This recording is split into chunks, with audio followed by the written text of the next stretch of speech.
Hi everyone, I'm Sandra Mom. Great to be back. I know it's been a few weeks since I did my last video, and I appreciate all of you who have reached out. All is good.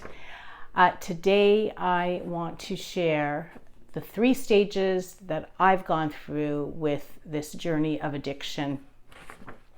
The first stage was denial and disbelief. The second stage was acceptance and transition. And the final stage was my change and my growth. So I'm going to start with denial. The beginning of our journey with addiction, there was denial. There's no denying that. I blamed it on mental health disorder. I blamed Ben's friends. I tried to fix Ben. I thought I could take care of everything that was going on. I thought I can control everything. I mean, I'm a mom. It was my son that has a substance use disorder. I thought I could fix it. Isn't that what moms do? We're there to comfort and love and fix and kiss the boo-boos away. You know, at the beginning with the denial, I became a private investigator. I was, searching things. I needed to know everything that was going on with Ben. I gave him money because he wanted money, and if I didn't give it to him, he would freak out. It would just be a huge argument. So yeah, I was giving him money. I didn't think he had a problem. It was everybody else and everyone around him that influenced him. This is what I believed. This was my belief. I just denied it all. It wasn't until a few eye-openers that I got to the point where I accepted and I started to transition. It started with overdoses. It started with hospitalizations, with 1-month-long hospital stays. It started with the mental health breakdowns.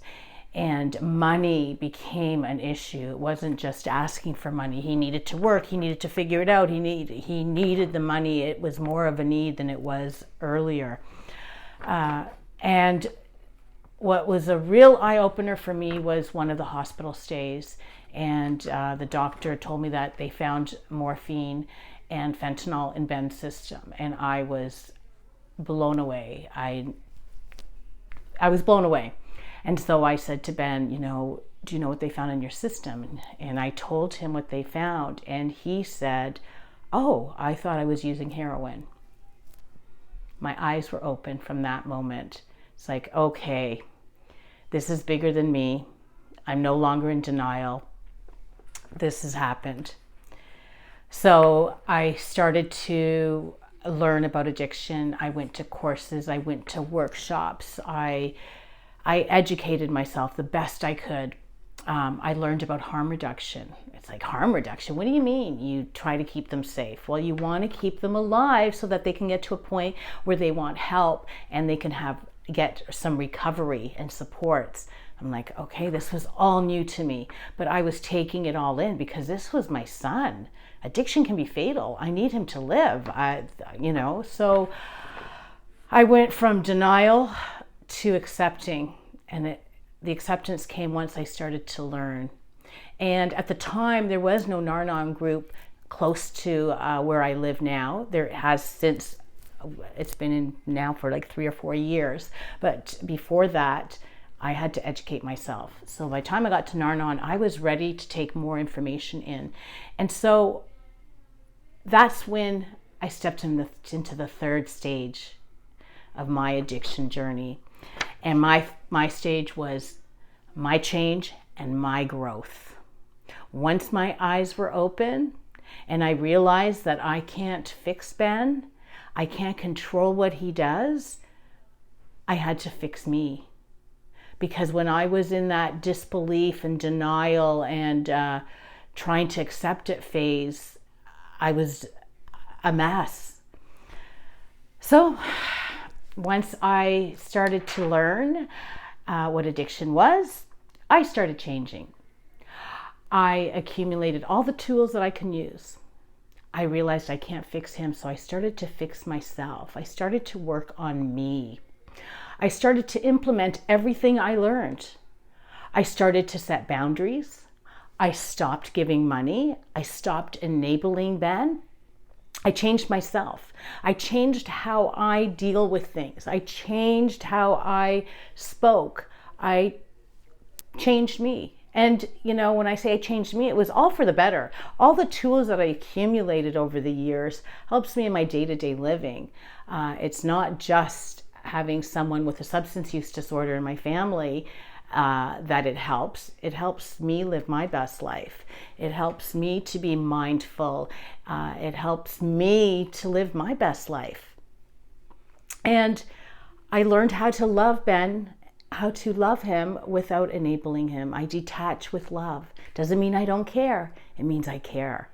And I also remind Ben that I'm taking care of myself because I need to be healthy. So when he's ready for change and he's ready for recovery, I'm there. I'm his biggest cheerleader. I will continue to be his biggest cheerleader. Sometimes I may not look like his cheerleader, but I've learned I need to take care of myself and that I can't change him. But as I start to change, I see Ben changing, at least changing with me, changing the way he is with me because he knows my boundaries. It's really fascinating to watch. When I stopped asking questions, that's when I started getting more information and he shared more. I learned not to ask those questions. You know, I just want to say that I have choices just the same as Ben having choices. Ben can choose to live his life the way he wants to live his life. And with those choices comes consequences, whether he's using or whether he chooses not to use. There are consequences. The same with myself. I have choices and I have consequences. I could choose to enable, I could choose to throw the boundaries out the window, but the consequences for me are horrendous. So I choose to use my tools. I needed to go through those stages to get to where I am today. Denial, acceptance, and then changing myself.